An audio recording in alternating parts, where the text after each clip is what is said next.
welcome back for another video. I'm Sophia Foyer, your host, and today we'll be going over UFC 319, new fight predictions, and lastly, UFC's deal with Paramount. So without further ado, let's get into our UFC 319 predictions. So Bryan Battle versus Nursultan Rozabayev at middleweight. Bryan Battle is a freestyle fighter, uses blitz combos, has good wrestling takedown defense, and wrestling defense in general.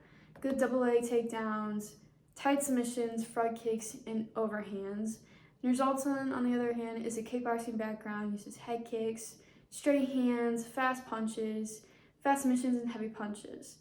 This fight will be tough on the feet, but I would have to say that this fight will go to Bryan Battle. I believe he's faster and stronger. So with that being said, we're going to move on to our next fight. We have Edson Barboza versus Drake Close at lightweight. Edson Barboza is a jiu-jitsu and striker background.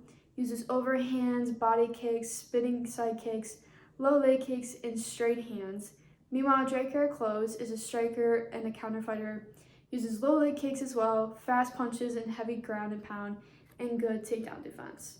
So, with that being said, a lot of people see that Edson Barboza is a phenomenal striker, and his kicks are pretty much some that could be in the Hall of Fame for fights, and I think a lot of people could agree with that.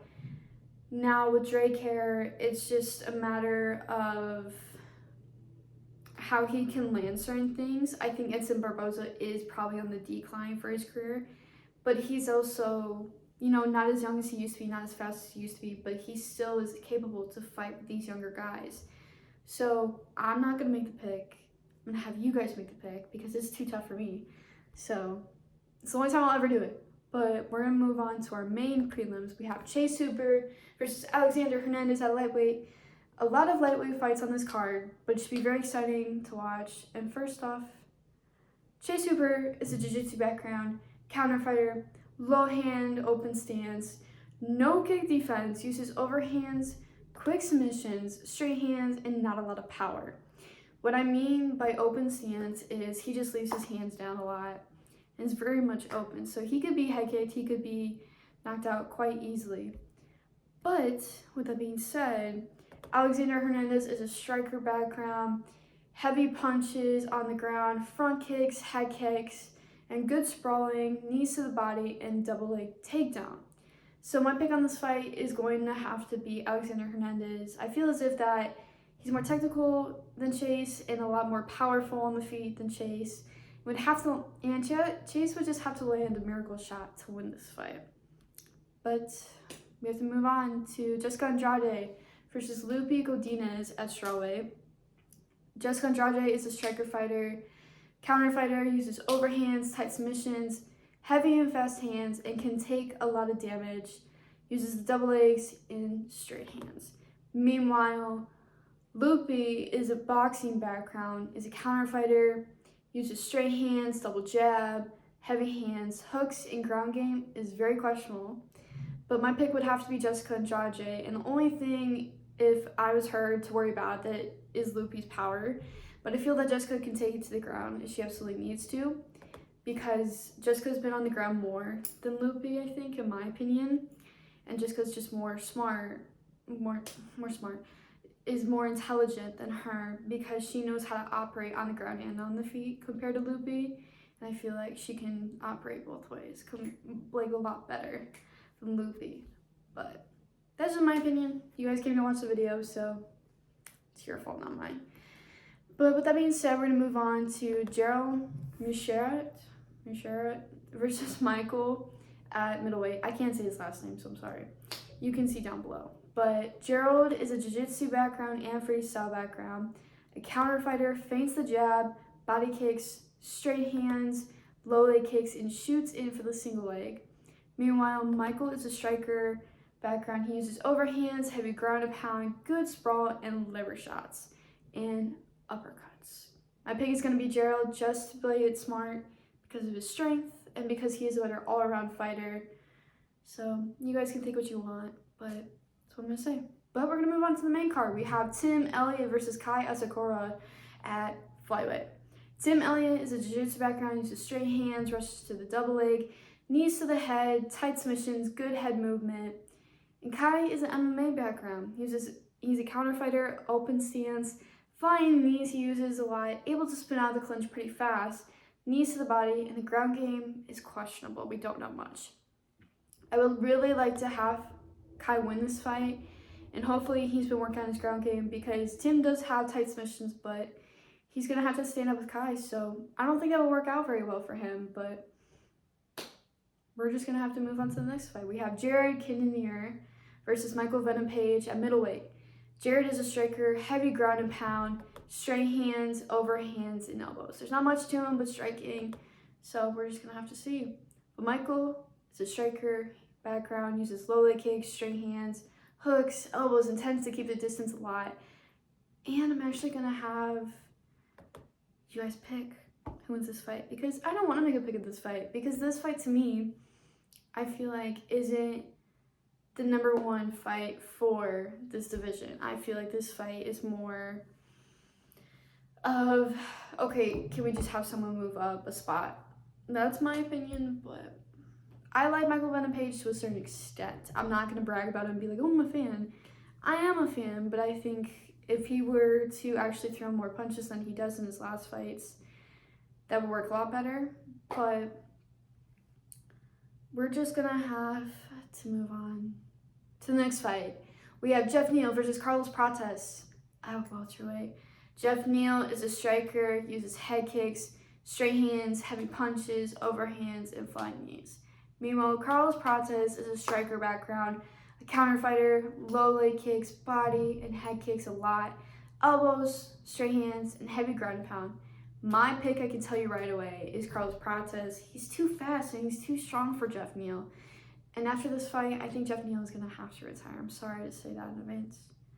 But we are now on to our co-main event, people. We have Lerone Murphy, or Lerone, versus Aaron Pico at featherweight, if I could talk.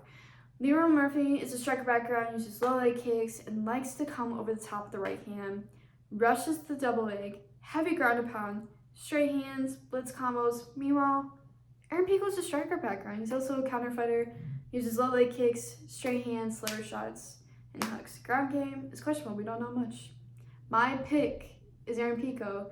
He's just way stronger, and when he lands, it's just you gotta get your cameras out because you don't know what's gonna happen.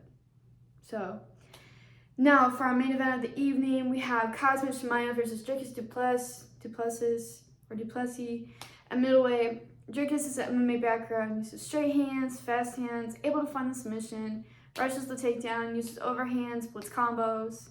Meanwhile, Kazmich is a freestyle background, uses body kicks, quickly switches to the double leg, heavy ground and pound, tight submissions, moves straight to the ground. And obviously, if you watch the other videos now, I'm going to root for Kazmich always and forever.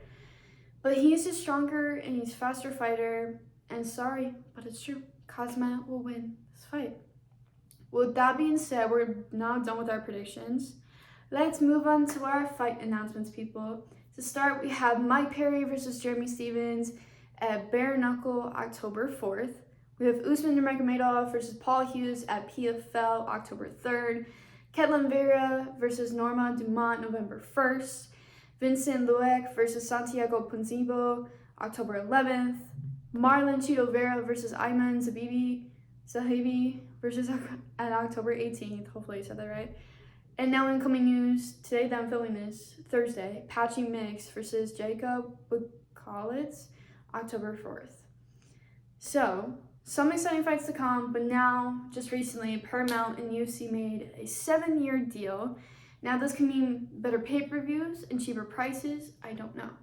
But one thing for certain is that this might be one of UFC's best decision, who knows. But in my opinion, I think ESPN is starting to realize they're losing a lot of viewers, they're losing a lot of things that they used to have and they just don't have anymore.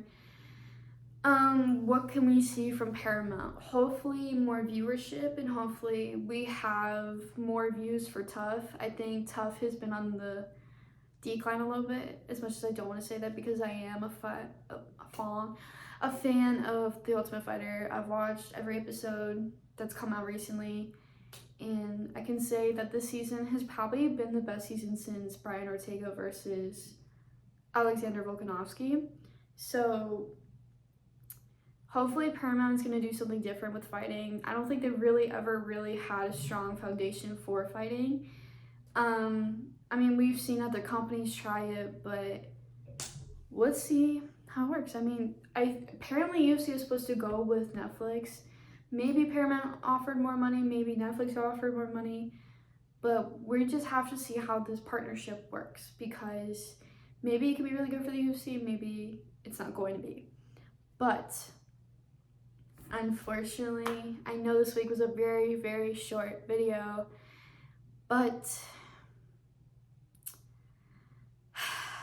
I hope you guys like, subscribe, comment your predictions, who you think is going to win this fight or win these different fights. I hope you guys have some cool predictions, hopefully cool thoughts about these fights.